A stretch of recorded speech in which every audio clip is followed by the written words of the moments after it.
Welcome, everybody. Hey, we got another episode of Survivor Now podcast. And I'm joined tonight with Tori. We're about to have a blast. This was a heavy episode with light moments. We'll put it that way. Absolutely. Yeah. No, it was You, a good one. I'm excited to talk to you about it, Abraham. It's just me and you. We get to really kind of like go through everything, have a good combo. I'm excited. I got to address somebody in the comments early on and get it out the way. Anthony White, come on, man. You saying the season is worse than 41? I saw that. I'm like, come on. Can't throw shade at Abraham. Can't throw shade. Look, I'm gonna help you out, Anthony.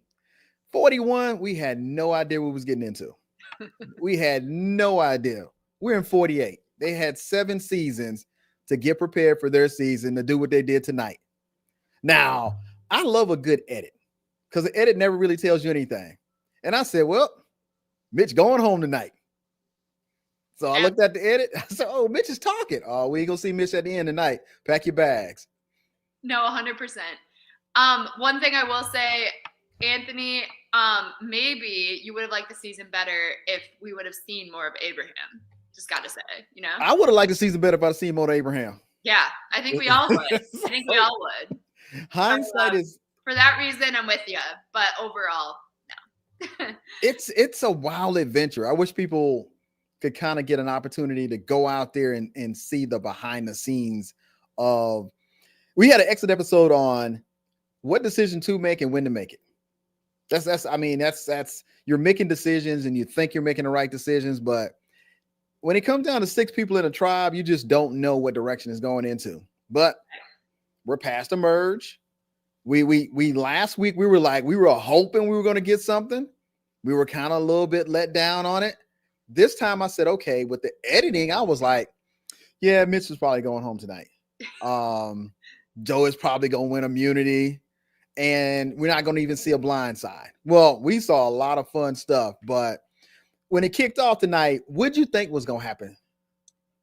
My prediction on the pre-show tonight was that Mitch was going to go home, only because I figured, we've thought for weeks that like a big move was going to happen. I was like, maybe this is a season where a big move just isn't going to happen.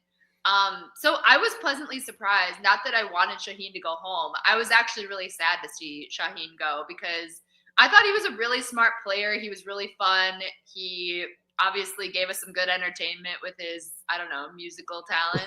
And it was a good episode. But I was expecting Mitch to go. And there was a split moment, like, as they were at Tribal Council, I'm like, I wonder if they decided right before Tribal just to switch it back to Mitch, just to like not stir the pot or something. I mean, they did a great job of this season. The use of slow-mo and editing has been pretty good because I'm like, we really wouldn't have slowed that down and looked at it the way y'all did. We was like, oh, okay, it was a good episode. I know. Well, I actually loved that moment at Tribal Council. I was cracking up when, like, it was showing Joe, like, my husband and I are like, is he blacking out? Like what's happening? It was I'm going to tell you what caught my attention with Shaheen. And I was like, did he dye his beard blacker and it's starting to lose his color? That's what I was doing. I was like, wait a second. Now they're providing hair dye out there. Is your beard brown right here? And I was like, is that brown? But anyway, I digress on now. I looked at it. I enjoyed it. And I said, okay, as they kick off this episode, we still got the same players. We kind of know who sits on what side. We already know Joe and Eva, unstoppable. I still love the fact that Kyle and their little duo is still not known. I'm like, are y'all just not hanging out together? 100%. I feel like, actually, I don't know what I feel like. I think like Camilla is just doing a good job of like staying quiet. And I think that like for that reason, I think a lot of people assumed that like she probably just doesn't have relationships. So I don't know if they're like seeing her as like a person they're dragging to the end, which obviously isn't the case. But I mean, she's doing a really good job of just like keeping it cool, like not stirring the pot, like trusting in Kyle and trusting in what's going to happen. I give her mad credit for that. What's crazy is I met her in person when she came out to Texas. And I'm like, she's a people person. She is I mean, just having a good time, laughing and enjoying the episode. So I'm trying to figure out how she's maneuvering and not being who she really is. But outwit, outplay, outlast is the name of the game. And I think they're doing, as far as a group, those two are doing the best in playing this season of Survivor. Oh, 100%. Yeah. Not And taking away.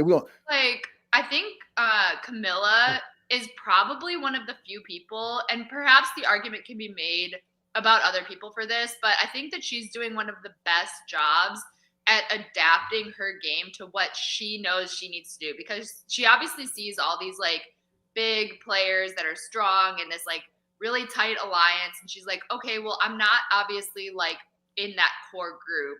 So what can I do that's within my skill set and within my strengths to like give myself the advantage and advance my own game? So I give her a lot of credit for playing the game that she recognizes she needs to play, because if she tried to like, I don't know, make too many big moves, or I don't know, like be too much involved in that like core alliance, I don't know, she might have like found herself out of the game earlier or something. Yeah, I think her best game is how she's playing it now. I don't see her fitting with the core.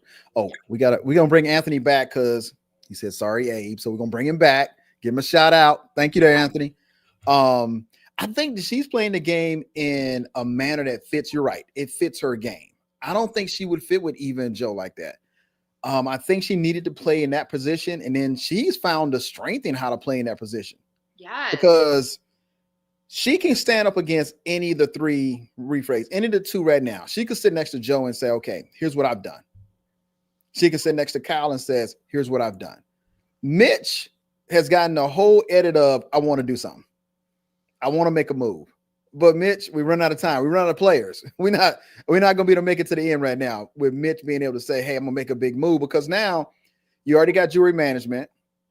Also, it's the last night. This is it. Next week is the season finale, so no matter how you play the game, it's gonna be over. No, 100%. I was bummed about Mitch to see him go this far in the game, only to be not able to make the moves that he wants to make, because he seems like a great guy, and it seems like, you know, he came into the game really strong and maybe having a lot of like the social skills that are necessary for the game. But I think, you know, like I said, like this strong alliance was formed. He didn't find himself a part of that. And it seems like he's become maybe a little bit defeated. I don't know. That's just kind of like what I'm seeing, that like he recognizes that, like you said, he might be out of time to actually make a move. And yeah, I feel bad for him. I think he gets it. As funny as here's the when you meet him in person. So you got a chance to meet Mitch in person. Yeah. And you like, and then you see him on the screen, you be like, well, why are you not more like the person that I met in person? Because when you see Mitch in person, you be like, hey, he has that energy, he plays that way. And then you see him on the screen, it's like, Mitch, the light is green. Yeah. We need you to go. We need you to make that decision. Now, most of your tribe is decimated already. So now all those relationships you had, and always say, hey, when you play the game of Survivor for future players, it's two sides of it. Pre-merge, merge. Because if you lose everybody that would have been on the jury for you, you got to start all over. So you got to get one or two players. And I will give credit to Joe and Eva this season. They've been the only two, besides Kyle and Colin, have on their tribes built relationships and stuck with them. Yeah. Everybody else has decimated each other. Everybody else has cut each other's throat. And like, now where you at? You on the jury or you at home right now waiting? 100%. No, I couldn't agree more. And it's funny because, you know, these past couple of episodes, a lot of people are saying on social media, you know, it's been boring, or these episodes are not exciting or whatever.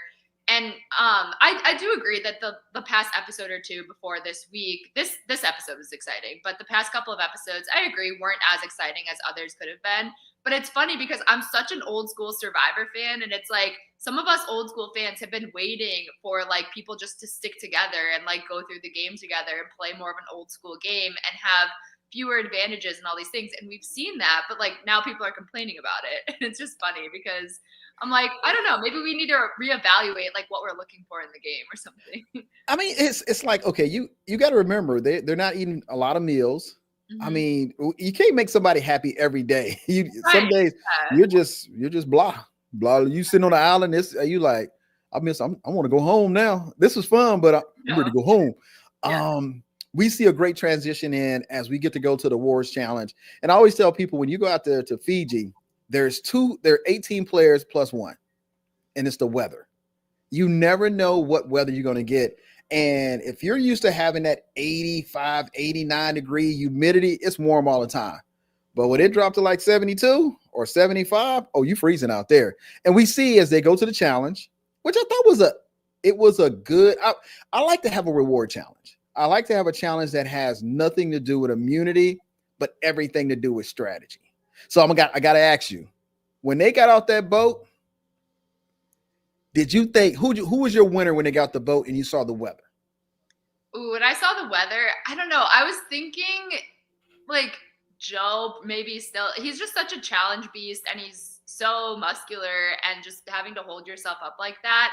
I was like, Joe could definitely win this. And he has such strong willpower with like thinking about his family. And oh, by the way, side note, loved and was crying at like all of his talk about hold on, Tori. We haven't got to the soft moments yet. Oh my gosh, yeah. We're gonna get to we will get there, but I just want to throw that in there. Loved all the Joe moments.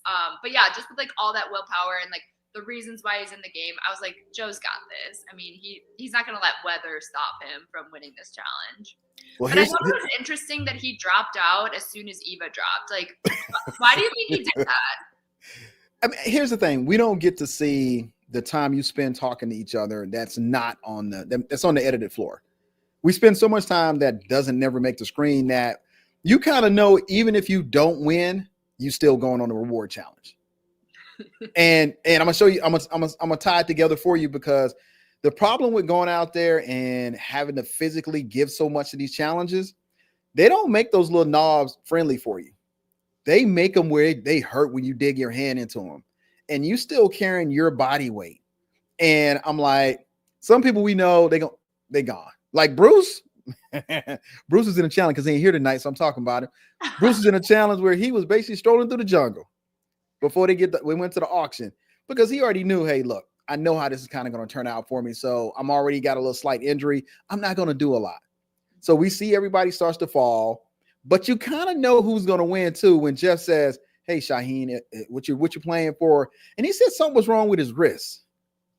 True. And he said, I'm doing this for my mom. I knew right there he was going to win.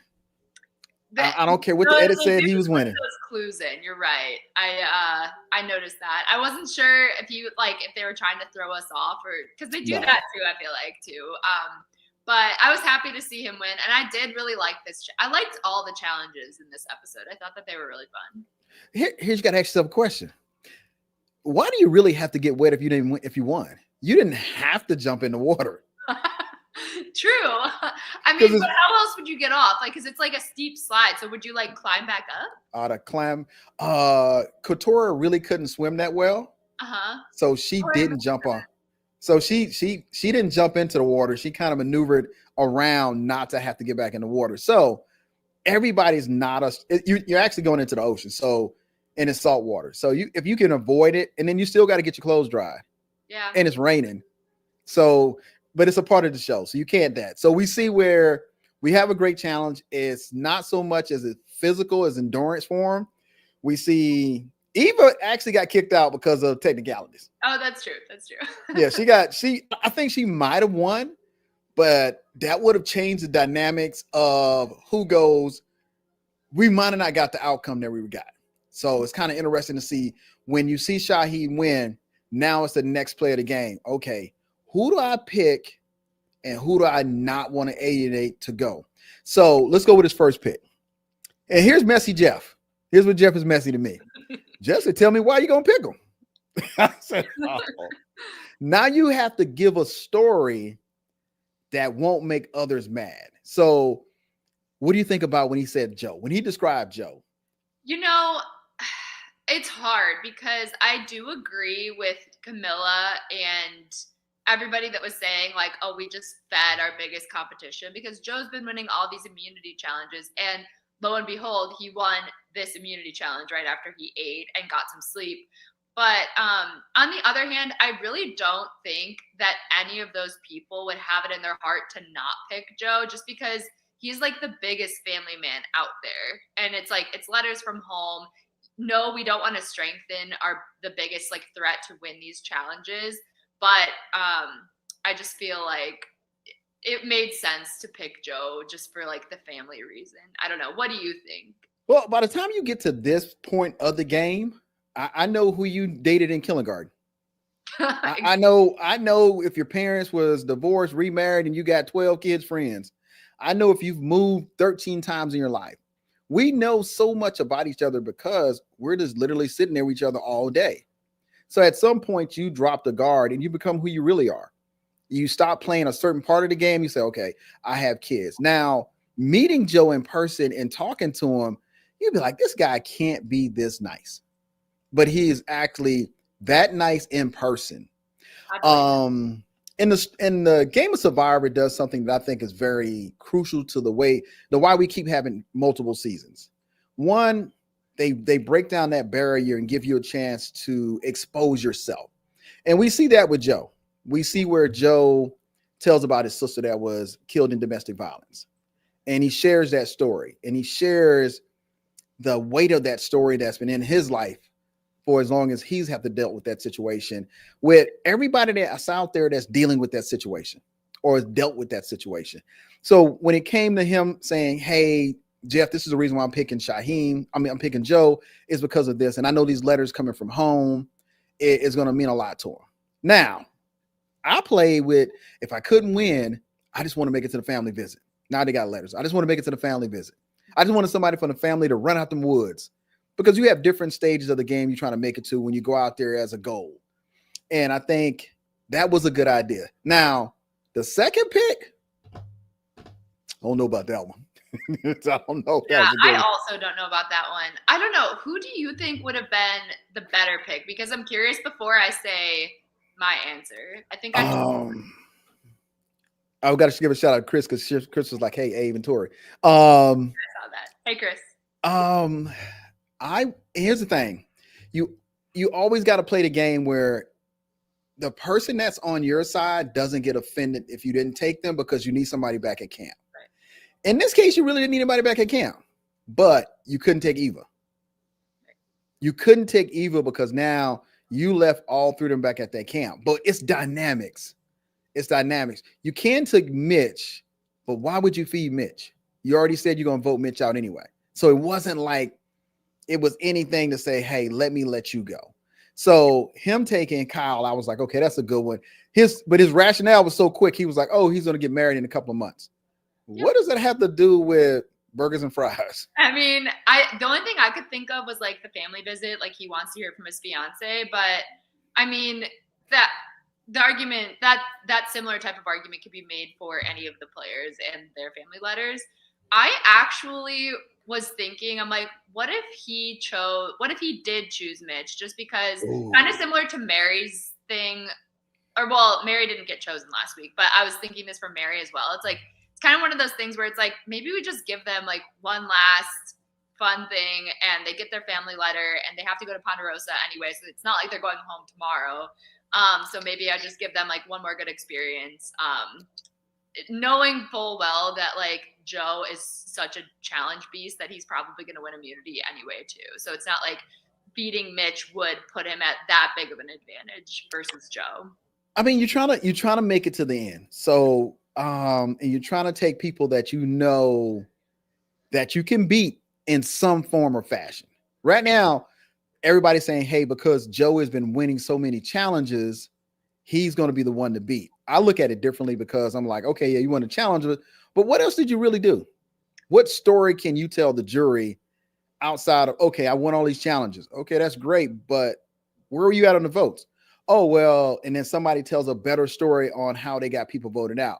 So that it kind of negates all that. Now, if your goal is to make it to the final three, I think Joe is in a good spot, but I think Shaheen is like, we don't get that conversation between the two in the middle, as he put it. So they get to the sanctuary and he basically waits.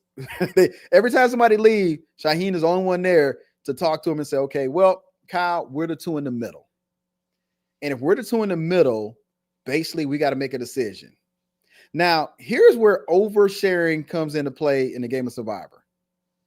Tori, do you spill your game? Do you go for it? Do you make your shot right now? Like if I'm Shaheen, you mean? If you're Shaheem, are you plotting to make that move? Because you got to make a move here. We're already down to 6. So what are we gonna do? I mean, the thing is this, if they wanted to take a shot at Joe or Eva, so in this case, their only chance would have been to get out Eva because Joe won immunity. If one of them wanted to make that move, they need the other person. So I feel like you shoot your shot now, or you just accept the fact that however you're going to vote is how you're going to vote, and you may or may not be making these moves together from this point on. So I do think I see Shaheen's play, but I don't know how he went about it was like the best. I don't remember. I don't remember exactly like how his words were or like how he phrased the sentences, but I know that like for some reason it sounded kind of like, okay, this is what we need to do. I'm with you.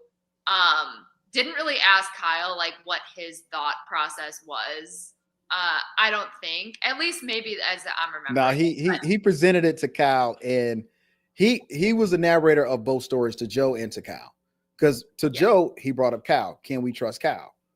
So right there, he was fishing to see where could I go with this? And then, okay, with Kyle, let's point the finger at Eva. Because really, Eva is thinking that she's insulated from the game of being voted out. So she's not worrying about anything. We even learned that when she said she didn't play one of her the knowledge without power, or was it knowledge without power? Oh, safety without power. Safety without power. Yeah. She was like, well, I didn't have to play it. Yeah. Because she's just that safe, because nobody's really saying, hey, let's vote out Eva. So when he said, let's vote out Eva, to me, Kyle did the right thing. Go ahead and talk. I'll nod with you. I agree. Don't overshare and be like, okay, now we have something to work with. Because Shaheen can never say he didn't say it. Yeah. He'd be like, you said it. Oh, from a Kyle standpoint, I think Kyle played beautifully this episode. I think that he's definitely like player of the episode. Like I think that he received all of Shaheen's information well. Like you said, he just kind of like nodded along, sort of like agreed, didn't really say yes or no, which I think is so key. Like you can't immediately like shoot down someone's plan, because otherwise it's like, oh, why doesn't Kyle want to go along with me? Maybe we should just get him out. Yeah, I think Kyle played beautifully. I don't know. I can't necessarily put my finger on why I thought, like, kind of maybe what you were saying is true, like how Shaheen kind of like narrated the whole situation. Something about it just was not right. I can't exactly explain it right now, but that's what I'll say, I guess. And, and they go to the sanctuary, which I never got a chance to visit. So, and you get to sleep at the sanctuary. We don't see that part. We don't see nobody taking a nap over there, sleeping for the next day. So that wasn't no good footage. But we see them now get their letters from home. And I think this is where the emotional part of the show kicks in, and you kind of see what makes each person who they are.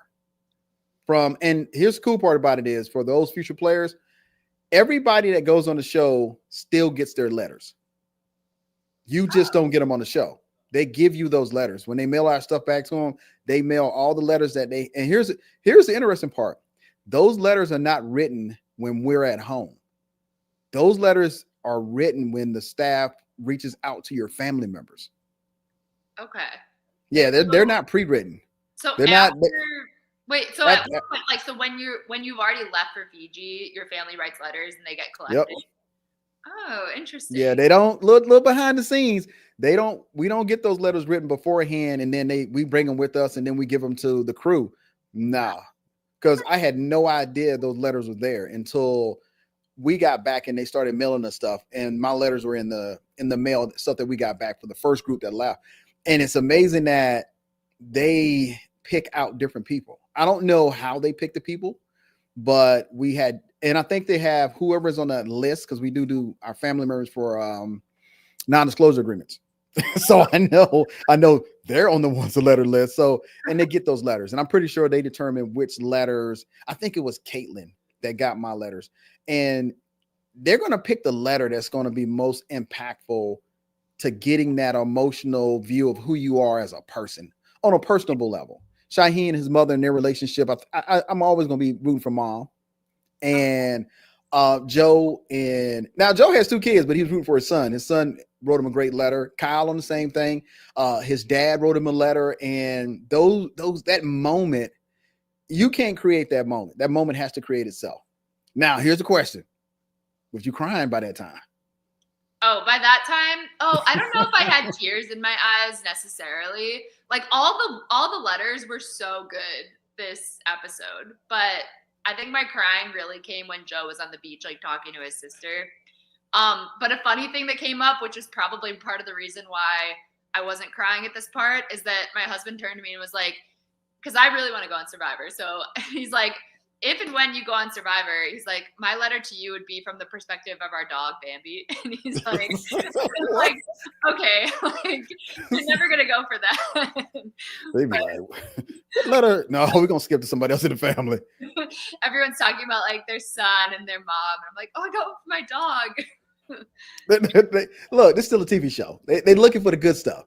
And they're looking for something that after you've been out there for that time, it triggers something in you. Here's the crazy part. We all got a point where, we're just not emotional. It's either something's going on and we got to stay hard face or we got to be stone face. By the time you get to 22 days, it's like, no, you could blow the wind and next thing you know, you're crying. You be like, what? You looking around like, is somebody seeing me? It's a camera on you all the time. Yeah, no, I could totally see that. Like I try to keep it, like for all like work purposes, like professional, like I try not to show emotion. I've been told I have RBF sometimes, which I've never like noticed about myself. But I think if I were to be out there, like I could see myself like breaking down and like opening up and like doing all the things that we see people do. So I can totally see that. It's you know what? I'm gonna say this right here, and nobody is immune. Okay. Nobody. I don't care what player has gone out there. Nobody's not immune to that moment in time where they're just vulnerable to that situation. And we see Joe sharing. And if you go to his Instagram page and look back at his story, he tells about his sister, and he tells about the domestic violence. But you get the personable side of him by sharing a moment of something he was dealing with. And I think this is, and I truly think this is why I still love the show and I enjoy doing what we do with the podcast is we get to relive it from 2 different directions. You as a fan gets to see it and either empathize with them or compare something that happened in your life or take this and help somebody else. And we understand what's going on the island, how he got to be that emotional and being able to share that. I thought it was a great moment. I always think those moments are great when they get a chance to capture them. I wanted to know if he was going to put sand in his eye because he kept putting his buff over his eyes. I said, man, don't blind yourself. I saw that. There was some sand like underneath his eyes too. I was like, dude, be careful. But I was also like, but keep going. I want to hear the rest. Like, I loved that. I don't know. I thought it was so good. And I thought that particular moment, like while we get a lot of heartfelt moments on Survivor, I felt like that one was just like really authentic. Like I felt like it wasn't like forced. I don't know. Like maybe production was like, do you want to go out to the beach and like talk to your sister? I don't know how it came up. But no, they don't talk to us. Well, okay. When they talk to you, you got to do your interviews. Now it's amazing how some of those interviews actually work into the episode. But either before a challenge or after the challenge, you have to go do personal interviews. That's where you see the one-on-one interviews being conducted. And they're either somebody with a crew of 2. One of those making sure the person with the camera doesn't fall. Or they're people with individual cameras. So if you go off by yourself, they follow you. Oh, okay. So they make sure that, and the rule of the game of Survivor is always be somewhere where there's a camera at. If we don't capture it, we can't tell it. We can't tell your story if we don't see you. So while he's there telling that story, there's somebody standing next to him. I don't know if it's the full crew or the 2 crew or the individual person. Usually when you're in the woods and in the jungle, it's one person with a camera running through the jungle with you because it's not going to be the guy that's trying not to kill himself. And they're capturing those moments and then they're putting those moments back into the episode and see if they fit. And it's amazing sometimes how they get those moments in there. And we see Joe have a heavy moment. We see Joe looking for something in that moment. And if Tori, when you get out there, I want you to take a second and just look at the island and look at the sun and look at where you're at. And by that time you be crying because it's like, it's a moment in time that we'll never probably get this moment back again. Oh, 100%. Oh, it's once in a lifetime. I mean, you of all people would know. But that's interesting. It's cool to talk to you and Bruce and everyone to find out kind of like how things go down. Because I could tell like I said, that particular moment with Joe felt really authentic. So I didn't think that like, I don't know, anyone went up to him and was like, oh, can you like manufacture this moment? But I never know, like you never know how things go down or like how things look. It felt it was really cool, and I thought that added to the moment a little bit. So. Here's how you know production don't talk to you. What's his name that fell off the mountain? Oh my God, you're right. I should have thought of that. Here's the thing, Matthew, they will not stop you from doing stuff. They will not. They like, hey, don't do it, but they're not going to say, hey, don't do it. They're going to film it, and then they're going to save or repair whatever you just broke or tore up. I mean, that's TV right there. That's climbing a random mountain in the middle. He was on the same beach we were, and I was thinking, no time that I ever thought about climbing up that thing. Because one, you have to get your shoes before you get to the show. Wait, you have to get your shoes? Yeah.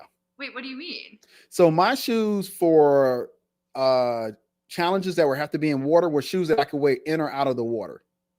Oh, okay. Yeah, you just don't say, hey, I'm gonna grab a pair of shoes. No, we get shoes that we can either play in and walk in, and that we can get in water and get out of water. So we don't have to change shoes. And then you have your other shoes that you kind of wear around the beach and whatnot. And I would look at them shoes. I was like, no, he gonna die. He gonna look. Dude, yeah, Matthew. I mean, I get the feeling of like feeling you're invincible, like you're on Survivor, but I'm like, Matthew, like you had so much potential, man. Shout out to that guy. He's a cool guy in person. I met him too, but he could have changed. He would have changed the direction of the game, but he just couldn't. Matter of fact, he had to have surgery on that shoulder once he got back. I mean, I'm not surprised. He fell off like a mountain. I saw it. I was like, hey, guy. I didn't think about climbing up there at any time. When you go out at night, it's pitch black. So, and they told us we can't go in the water at night either. For future Survivor players, you cannot go in the water at night. Period. Okay. I don't think I would think to do that personally. Yeah, you just don't know. Some people are different. They might look. Don't go in the water. I'm gonna leave it at that. You'll find out why when they give you your safety briefing, but don't get in the water. Tell you what, we're gonna take if I gotta find one. Let's see who we're gonna do tonight for our commercial. Because here on Survivor Now podcast, we also have commercials plus other shows that we want you to tune into. But for right now, we're gonna go on a commercial break.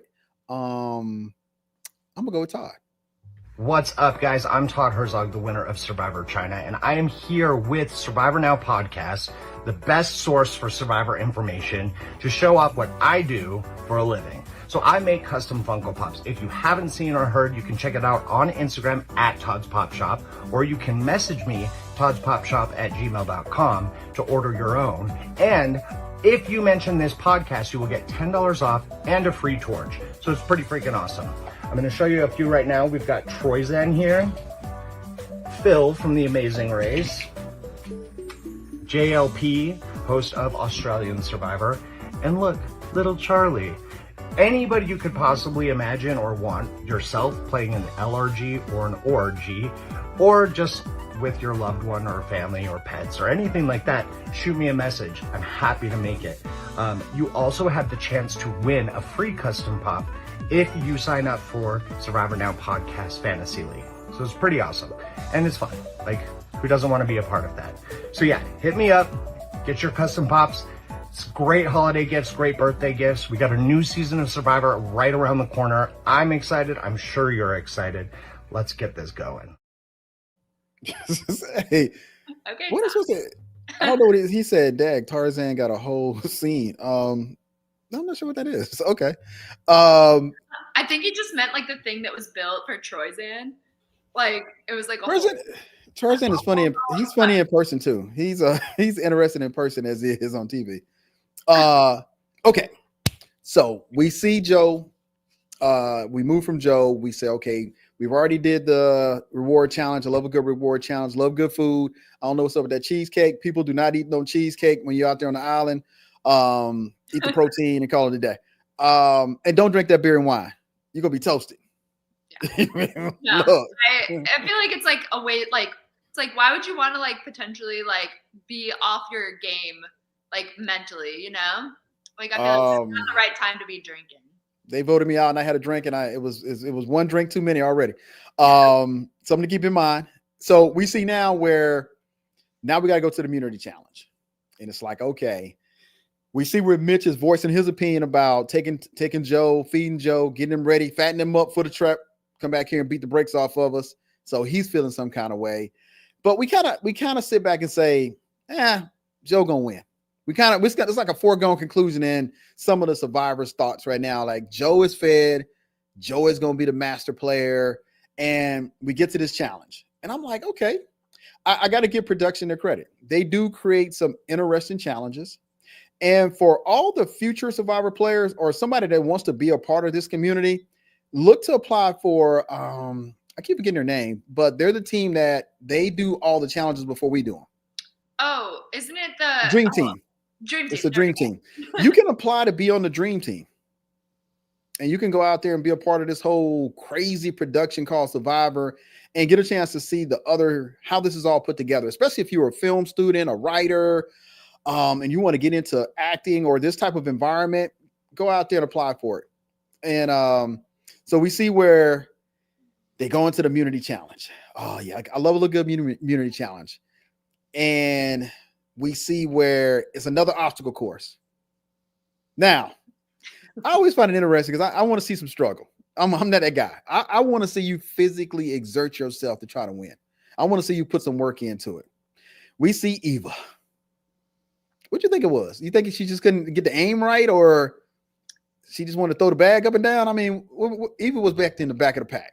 You know, for me personally, I'll speak for myself. Like I feel like I'll be able to do something like that, and I'll do it perfectly a million times. And then if I'm on national television, the 1,000,000th first time, all of a sudden I forget how to use my hands. Like it's like, I don't know if that's like something that she experiences or that other people experience, but if I'm in front of people, which is why like, hey, I would challenge myself a lot being on Survivor because this is the case for a lot of different things, especially something that involves a ball. Like, I don't know, having to throw a ball and aim properly. There's something about that I can relate to Eva's struggle. Wait a minute, Tori, but you a sports person.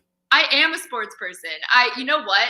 I'm more of like an individual sport. Like I can swim, I can balance, I was a dancer, I'm like strong. Like I have like a lot of like physicality, but one thing is like ball stuff. I don't know. Like I can't. So you basically saying we going from Survivor to the challenge. Okay, I can't wait to see this all happen. Yeah, 100%.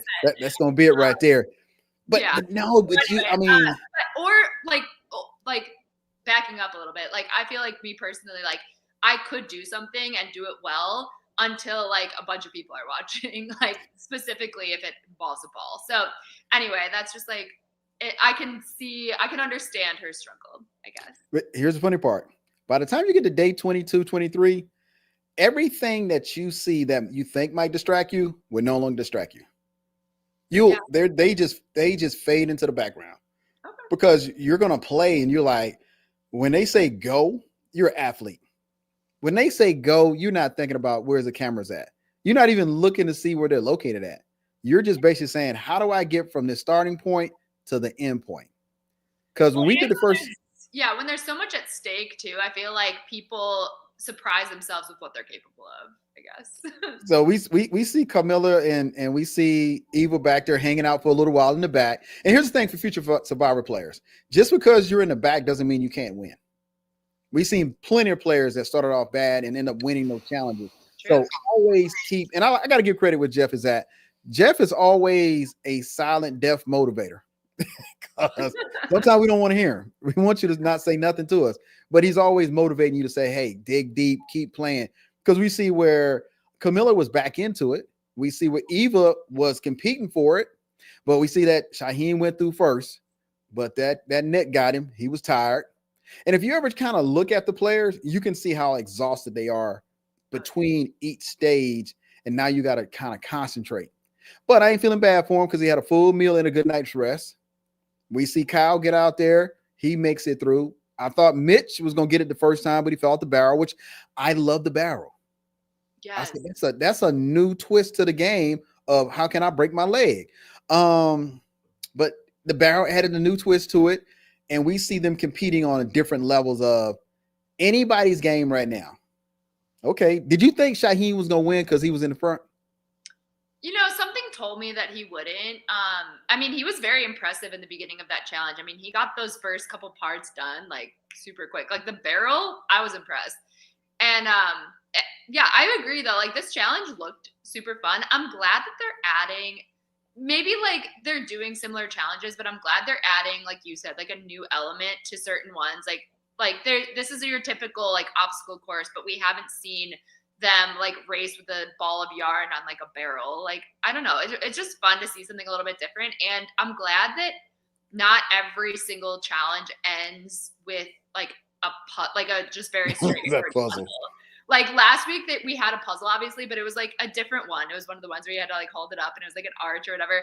And then this week it was cool to see like a little maze. I don't know. It still required some balance and some, I don't know, some skill, concentration, like similar to how a puzzle would, but just like a different end element at the same time. So I thought that was cool. Well, Mary came in here and said she can understand why Eva had a problem. You know, when you're looking up at it, and it would be too hard. But you know what? Here's what I'll say. Always make it fun. When I was out there, I said, well, I don't care how it's going to end. I'm going to have me a good time. Because you never know if you're going to get a chance to do the next challenge. So I had a blast. I wish I could get the video of my challenge so I could be like, hey, at least you had a good time. And it looks like, even though they're exhausted, these make for great memories. And we see Mitch. I said, okay, you know what? I was betting that Mitch was going to win. Really? I said Mitch is going to dig deep and Mitch is going to win. And then you see Joe.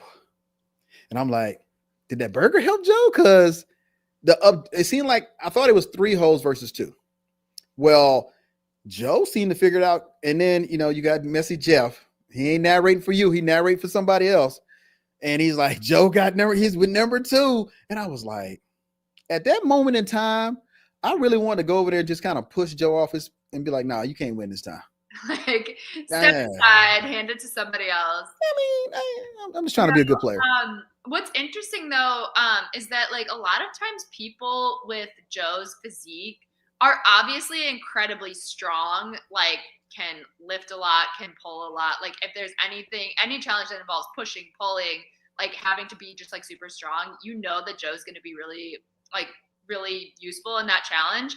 But I just like doing this challenge well for Joe just speaks to the fact that he can literally do anything. Like, because this didn't require any actual, not like, or I should say hardly any like actual strength. It required balance. It required just like some patience with the maze at the end, things like that.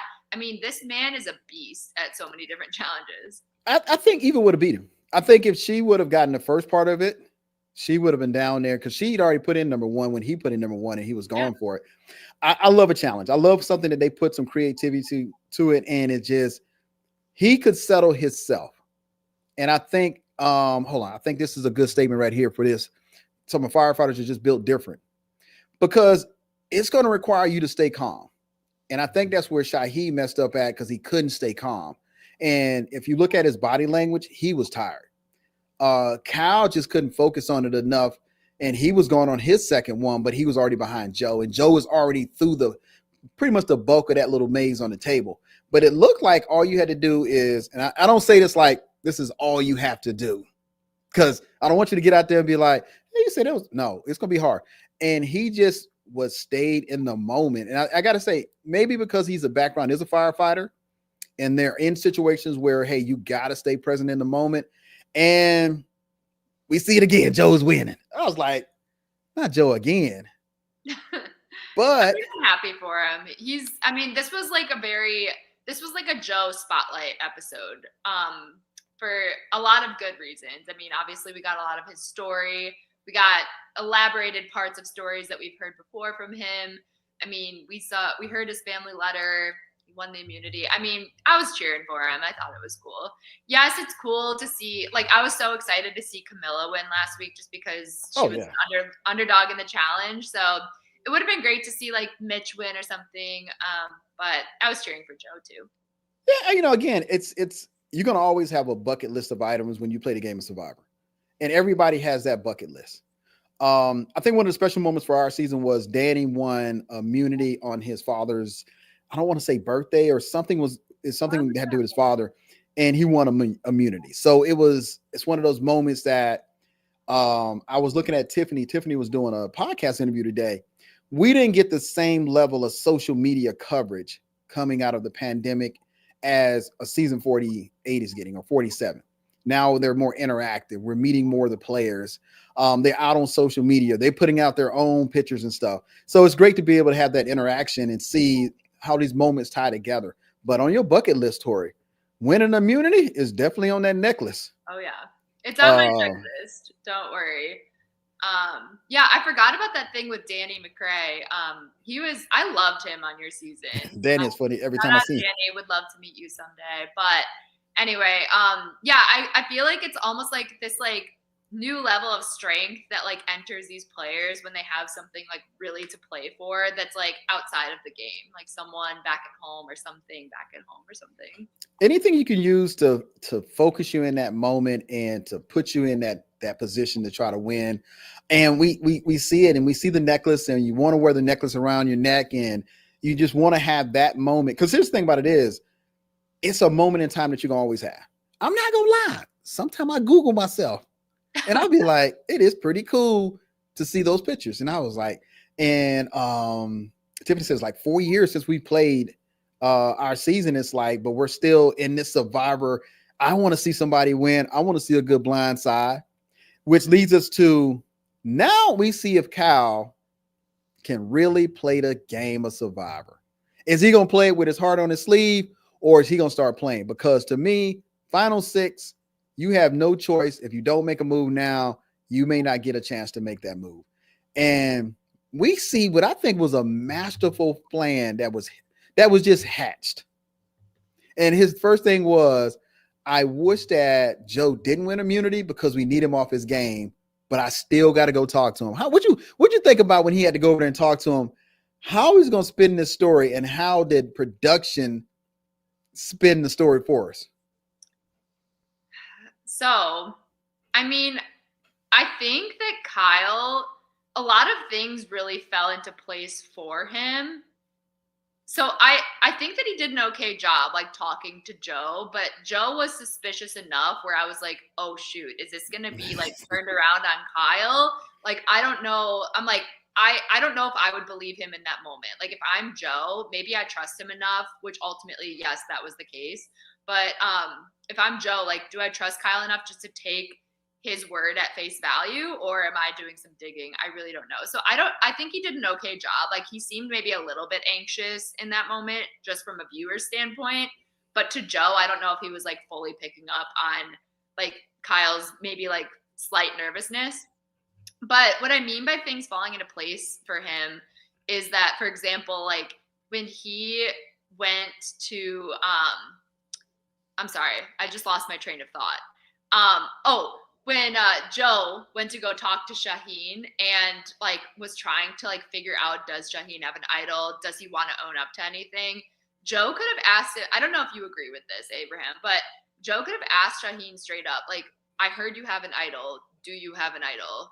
And then Shaheen could have been like, well, who's telling you this? And then they could have like all confronted each other together. But because Joe didn't do it that way, he was just like adding to like Shaheen was like kind of digging himself into a hole, and Joe's mistrust for Shaheen just grew throughout the episode. So I don't know. I think a lot of things just worked out for Kyle that Kyle didn't necessarily do himself. But ultimately, I think that he played this well, and I think Camilla played it well as well. Now, let's go back to the tribe swap, where it was Kyle and Camilla, Joe and Shaheen, and I forget the other player that was on that tribe at the time doing the tribe swap. And they voted the other person out. It was a 3-2, and they voted him out. Joe, you just don't remember who you played against. So true. Honestly, this is like identical to that situation. Yeah, I mean, you're playing the same situation in that the person that you're going to get validation from to see if Kyle's story is right is Camilla. Well, Camilla is his number one, and she has to spin the story and say, okay, yeah, this is what I saw. This is what I think. Here's where I think Joe made a mistake at, and it's a double-edged sword. He could have confronted him and say, hey, somebody told me you had an idol, because he pretty much did as much. But he said, I'm going to ask him some questions. Like adults don't lie. But okay, I'm going to ask him some questions to get what I think is an opinion in a direction I'm going to go next. And then they say, okay, well, Eva, he was targeting you, which wasn't a lie. The only thing that wasn't truthful in that whole conversation was he had an idol. And he was targeting Eva. So everything else was true. Now, can you pull it off? And I got to say, editing was great, because there were several times during this episode where I think Joe was like, I just can't believe it. I think he may be muddying the waters. When he was talking to Eva, I was like, and then I thought Eva was going to expose it. And then we see where everybody sits with Shaheem and talks to him. Yeah. The editing was like, okay, well, we're going to have everybody sit here and everybody's going to agree and everybody's going to talk to each other. And except for Mitch. Mitch never sits down. So Mitch is sitting there and he knows he's on the chopping block, but we never see Mitch sit with him. And I thought it was kind of funny that they didn't go back to the merge or the try swap and say, hey, how did that guy really get voted out? But we go out the tribal council. That's honestly such a good point. Like, there was never a lot of like fact checking, because I mean, I think the consensus or like the general understanding of the players was that Kyle and Camilla like didn't have any other options. So if they didn't work together for that tribe swap vote, one of them was going home. So like it was their chance to like save themselves. But then I don't know, like, wouldn't it seem sus to the other players that they just like would go their separate ways after just this one vote? I don't know, especially since things are playing out this way this episode. I don't know. I guess they're more convincing than we think from a viewer standpoint. Well, we only see the edited parts. We want to see the parts that make up that episode. So what looks like 90 minutes to us is really hours. Oh, yeah. It's hours before, because you got to remember now, for all those film students out there, because I didn't know any of this stuff, we're still going against the time of day for filming. Is it sunny? We don't go to tribal council until it gets dark. So you have to wait. So depending on how long the challenge took and what time you got back, you're kind of either trying to talk or you don't have a lot of time, but then you got to get there before it gets dark. Now, they don't care how long they keep us there. As long as you get there by dark, you good. But because they filming that when you're coming in, you got your torches, they light your torches, and the torches are they're not light, they heavy too. And you're walking in with your torches and they tell you where to sit and everything else. But we see where it plays out, where we got enough distrust to create an element of interest at tribal council, not really knowing if Mitch is still going home or if Shaheed is going home. But here's the funny part. For future Survivor players, don't talk yourself into a vote in tribal. Don't overshare, because they were doing slow mo. They were doing people were talking, and I was like, y'all doing a lot to say who's gonna get voted out this particular episode. But we see where Kyle is talking, and they do something with the footage. We see Joe talking, they do something with the footage, and I'm like, what's going on here? And it's share little, say less, and try to figure out what can I say to keep everybody in that same space. You think they did a good job? Did I think Shaheen did a good job, or who? Just Kyle, because Kyle and Camilla got to sell this story. Shaheen is just a victim. I don't think Shaheen did a good job because he got voted off. So he obviously did something wrong. But Kyle, yes, I do think that Kyle ultimately did a good job. Like, he obviously, like, did he have a couple of potential missteps, or could he have played something like a little bit better? Absolutely. But could, like, for a lot of other players that would have tried something like this, it may not have worked out. So that speaks to how Kyle is truly playing a good game, and he is a very strategic, smart Survivor player, and so is Camilla too.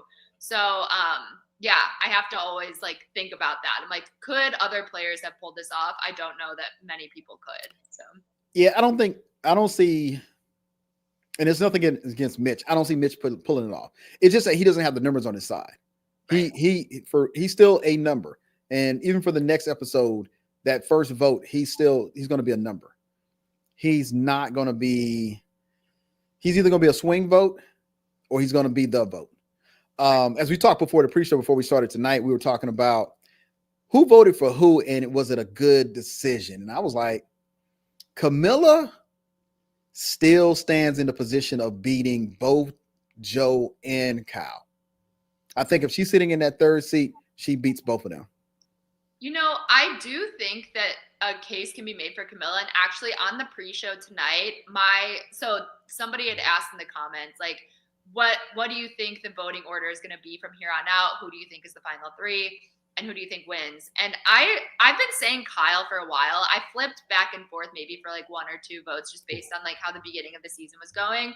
But ultimately I stuck with Kyle for most of the season. But I actually think that you're right about Camilla, because while they could both make a case for themselves, I think that Camilla could like kind of argue for herself that I didn't really have to I could just like stay quiet and like observe what was going on and know exactly what I needed to do without being within the core alliance. And I made moves when I needed to. I didn't make moves for no reason. And I think that the jury might actually really appreciate that, because a lot of those jury members feel either disrespected, I think, or like burned by them out. So like think about like Shaheen and David specifically feel like really betrayed, I think, by their alliance, especially David. David, yeah, Shaheen, I'm gonna say no. David I don't feel as bad because I mean he made it further. They stayed loyal to him for longer. Like I don't think he feels as bad, but I think ultimately if it came down to, let's say, Kyle, Camilla, and Joe, or Kyle, Camilla, and Eva, or any combination that involves Camilla, I think he might vote for Camilla because they were kind of working together for a while. And I think that she could just make a case for playing an under the radar game. Here's the crazy part. We as the players of the game don't see what you said have done until we see the episode air. True. And then we'd be like, you dirty. we texting and calling you like you dirty. And we see where, this is why I say the difference between David and Shaheen.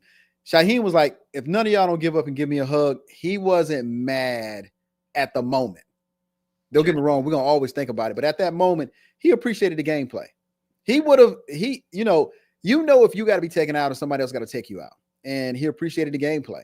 And he would say, hey, man, respect me and give me a hug so I can go down this pathway over here. Yeah. And he did go further than he thought he was going to go, because he was on the chopping block several times before tonight where David was truly blindsided. Yeah. And I'm going to put him in the petty jury box right now. And the reason I'm going to put him in the petty jury box because he stood up last week.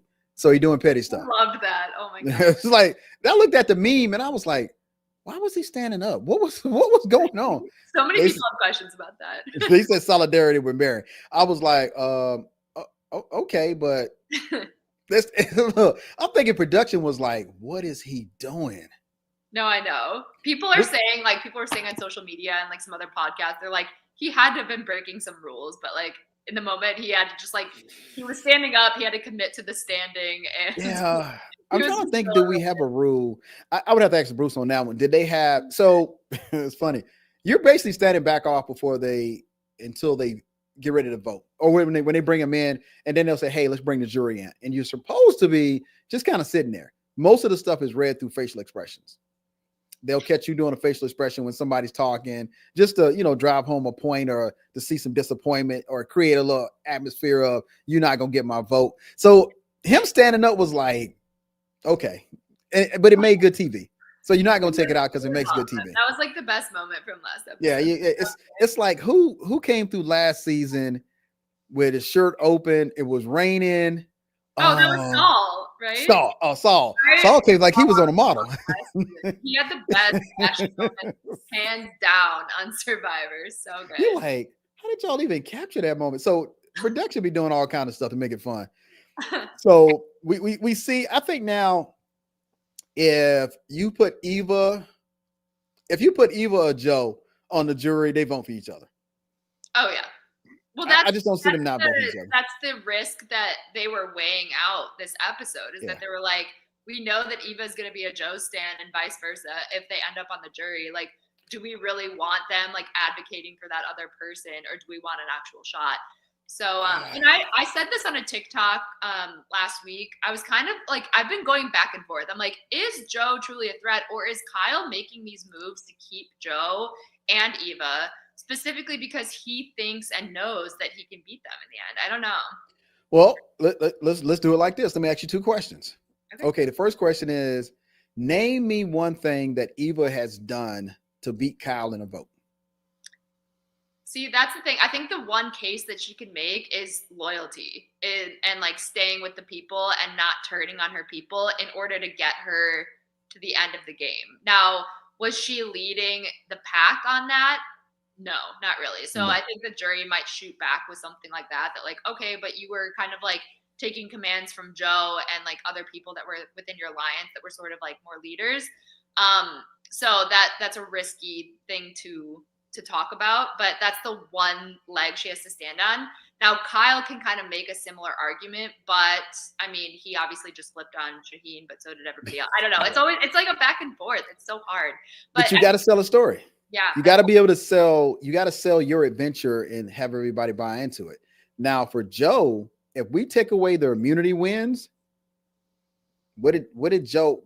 And if you under the criteria of the game, outwit, outplay, outlast, Joe doesn't really fit any blocks that if Kyle is a good speaker when he tells that final story, if Camilla is a good speaker when she tells that final story and she adds those details, neither one of them can beat either one of them. So we get a little snippet of it in the episode next week where she's saying, hey, I don't want to sit next to you, Kyle.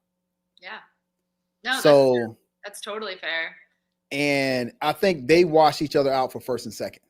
I think you're going to look at them. And I think if you have Joe in that seat or you have Eva in the other seat, I just don't think they're going to be able to tell a story of moves that they made throughout this episode. But I'm not going to count Mitch out. Mitch is still going to be a factor in who makes it to that seat that's a votable seat, or where you got to vote somebody off. Not the one that goes into fire, but okay, if you got to do another vote and wait a minute, can Eva still use her idol or is it done? Or is it it's the final five? She can use it until final five. So the first vote out of the finale, she can use her idol. So let's say Joe has expired. So let's say Joe don't win immunity next week. Does she play it for herself or does she play it for Joe?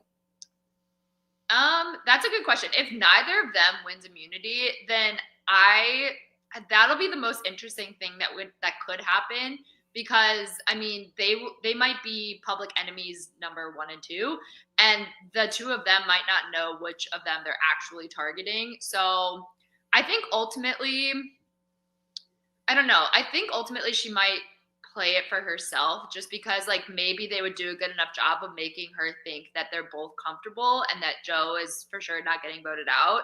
That's the only thing I can think of. And she has enough trust in her alliance to believe that. But I don't know. That'll be really interesting. What do you think? Yeah, I want to see Mitch make a move still. I want to see Mitch have a good time and make a move and vote out Eva, or it's really going to come down to in that first immunity challenge, who wins immunity. That's going to determine who gets voted out. If Joe wins immunity and you have Eva safe because she's going to play her idol, that means Mitch is going to get voted out. Yeah. Or you can get Mitch on their side and you can vote out either Kyle or Camilla. So Mitch is going to be the deciding factor in that first vote out. I hope he realizes that he has that power. We see that and be like, okay, who y'all want to get voted out? If you want to make it to number 4, I don't think he can make it number 3 unless they go to fire and he beats somebody in fire. The only person, I don't know. I haven't really seen any of them make fire. All I know is that Joe can make fire. First of all, we all make fire at home. I went out and got me a flint, and it was funny.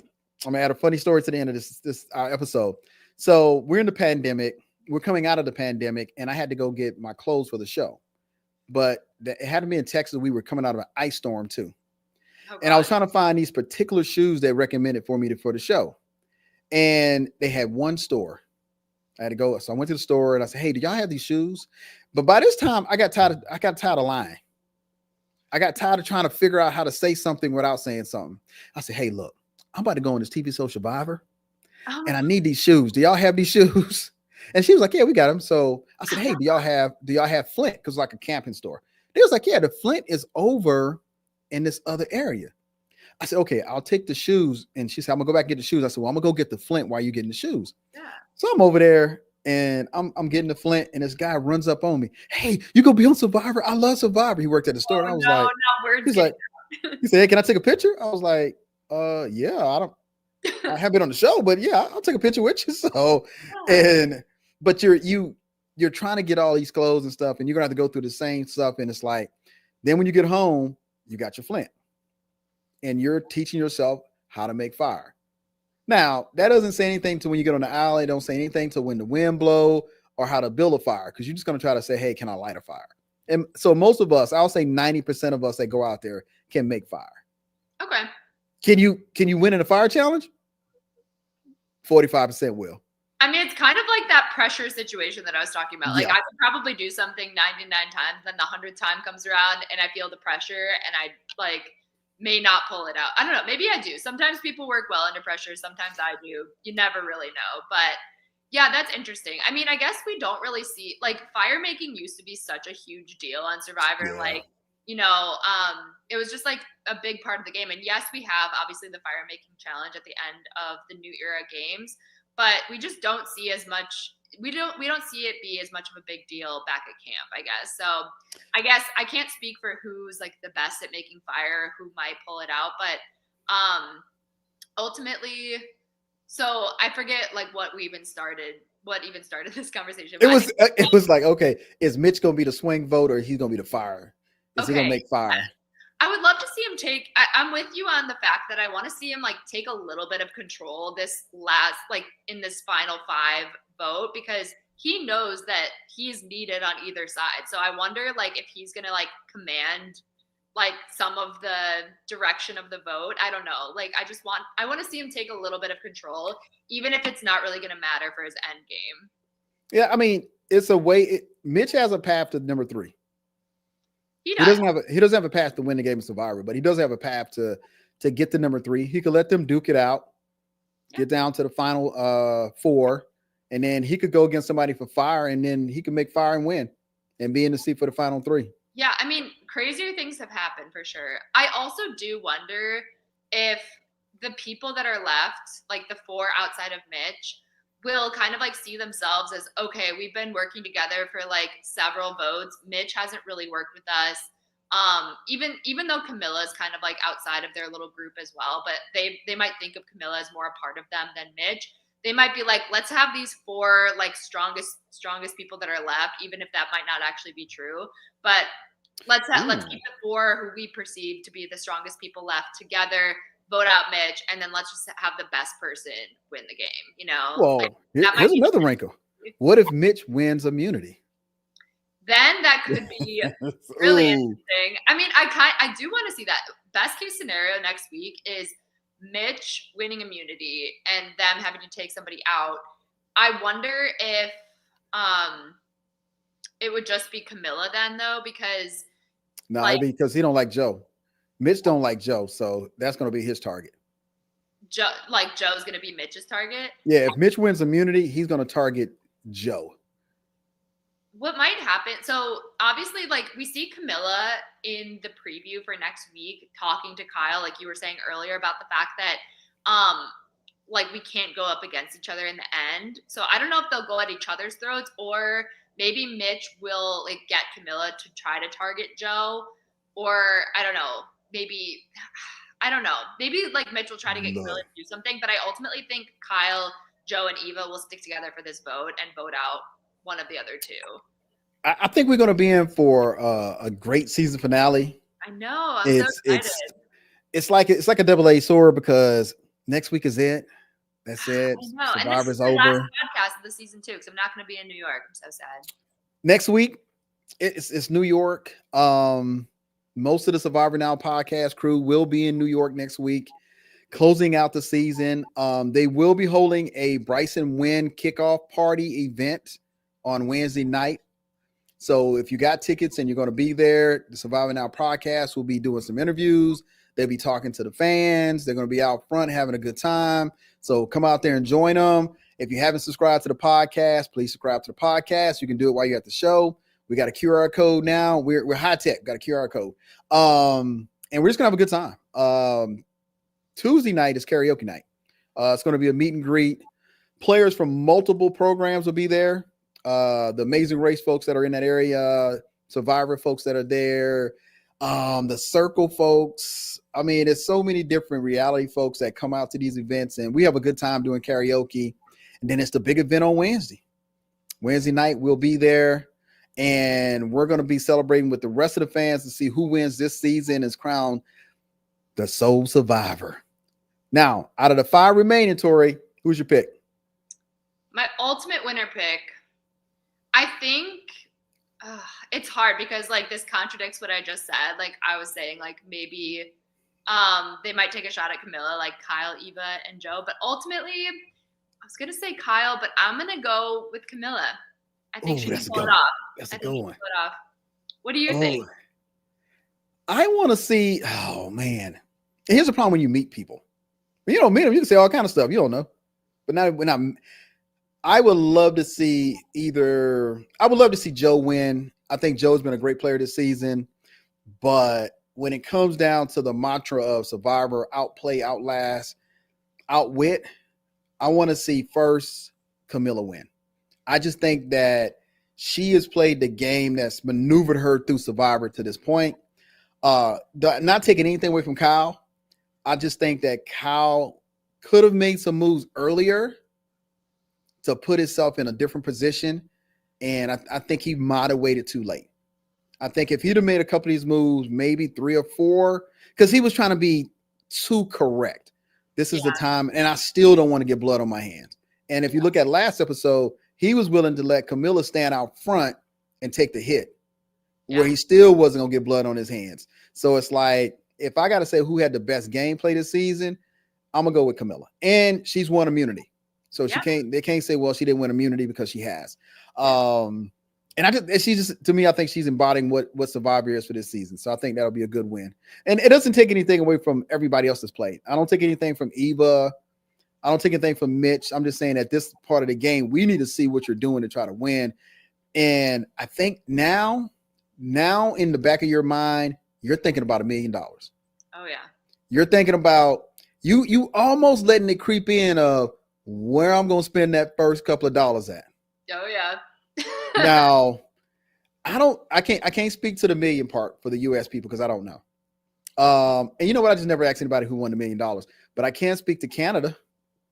Erica, they mailed her whole check. Dang. So, good for you. Good for you. For 2 through 18, I can tell you about them. The next day after the show airs, the money's in your bank account. Dang. Okay. They don't play. That money's there. You're saying second place through 18th place, your money shows up like right then and there. Okay. When you go look in we was in Chicago because we did our own viewing party because CBS didn't do anything for us. Too bad I didn't know about it, or I didn't know you back then because I'm in Chicago. I could have met up with you guys. Oh, we had a blast in Chicago, and so we do the viewing party. Out of the cast, I think we'll say 12 of us was there. I think it was 12 because I know Wesley didn't come. She didn't come. So I'll say 12 to 14 of us was there, and they was arguing too. So we did it. We had 3 spots, and Chicago won. So we're in Chicago. We all meet up that night. The people in Chicago put it together for everybody. They had the location for us. Some people's families came, and we had a great celebration. So the next morning, Ricard, because we got a group text, Ricard said, "Hey, our money's in the bank account." So we all looking at the group. I'm looking. I'm like, it's sitting right there. So you get paid the next morning. That's awesome. Okay, Survivor, not messing CBS around. Don't be playing. They'll be playing. I just want to shout out this person. I don't know how to say your name. I'm sorry, Zans. I think giving me Zan's been on it over here. I'm loving it. And this is true. I'm already thinking about my budgeting plan, whether I'm first out or the winner, the sole survivor of Survivor 51 or whatever. Yeah, I am already thinking about it. You are right. So we know what we know. Well, ours was different because of the pandemic. So we received a little extra cash. And I was like, hey, what am I gonna buy with my winnings? Which they do tax you on. I did get taxed on it. And I was like, I bought a phone. Okay. That was it. It was like, that's totally fair. I didn't have anything else that I really wanted to buy, so I bought a phone. I mean, think about it. It's like a free phone, kind of, you know? Yeah, it's right here. There's your free phone.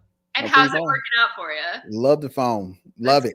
See? Thank you, Survivor. So no complaints. I mean, it's just when you get on the show, you're gonna have so many emotions and so much memory of how you want to do stuff and how it goes. And it's don't worry about it. We'll be back here talking about you. Don't even worry about it.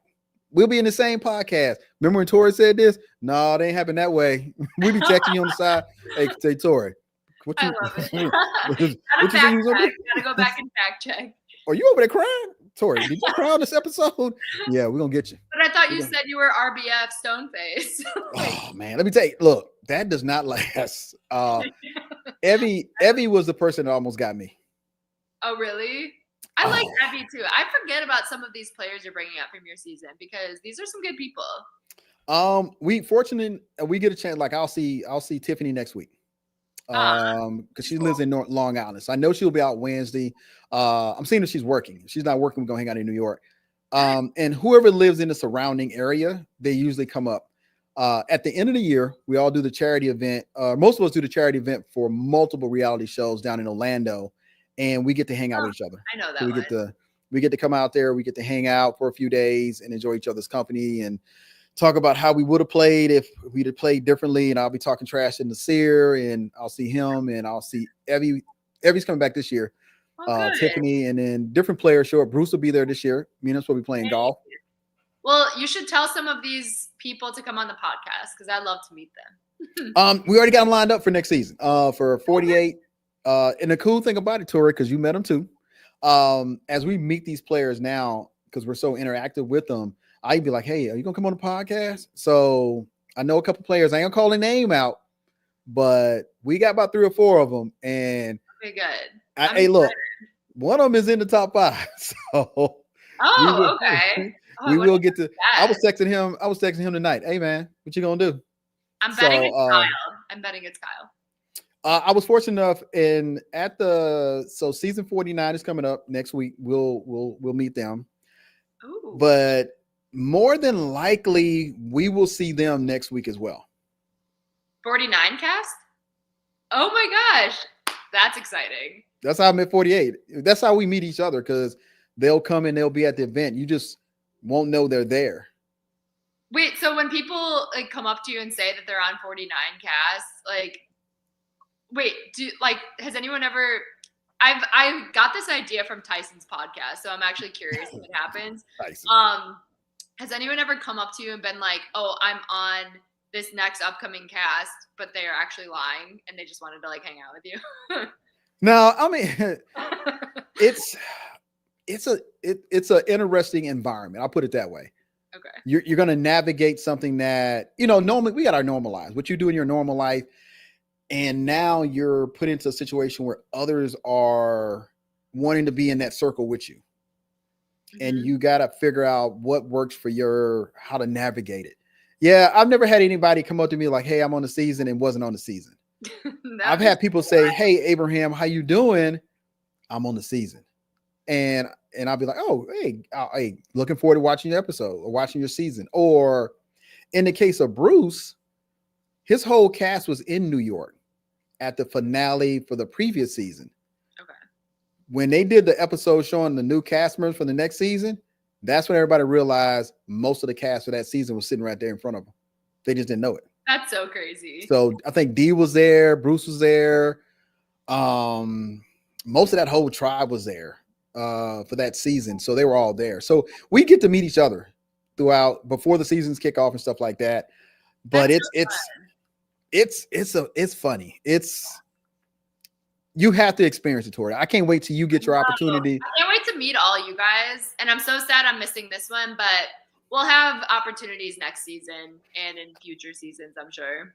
Yeah, I mean, I try to do at least 2 or 3 events. So this will be, I did Austin. I try to do the finale. You should come to Chicago next time. I don't come to Chicago in the wintertime. Y'all weather's too cold.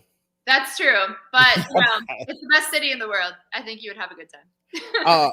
I'm gonna okay, so before we end the episode, I gotta ask a question about pizza.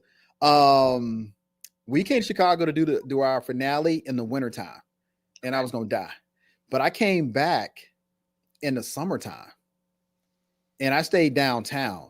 And I was like, first of all, where does water come from? Where did the Ferris wheel come from? Who's out there playing volleyball? I had a blast hanging out in Chicago. It's a totally different vibe in the summer, let me tell you. Now, are you a deep dish pizza player? What kind of pizza? You're not eating any of it? So no, I love my thin crust, a good like square person. pizza in Chicago. But if I'm gonna get deep dish, this is technically like a pan pizza.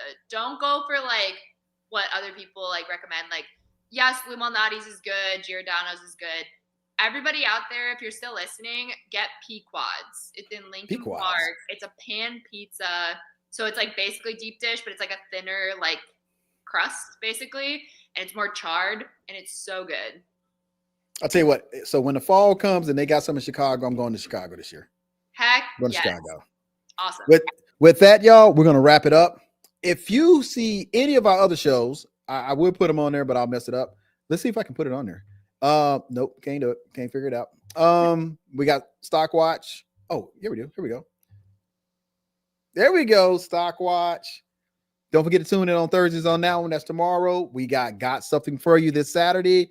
Phil, Ollie, Matthew, and I want to say this is Tech With's last show for Survivor Social, so definitely tune into that.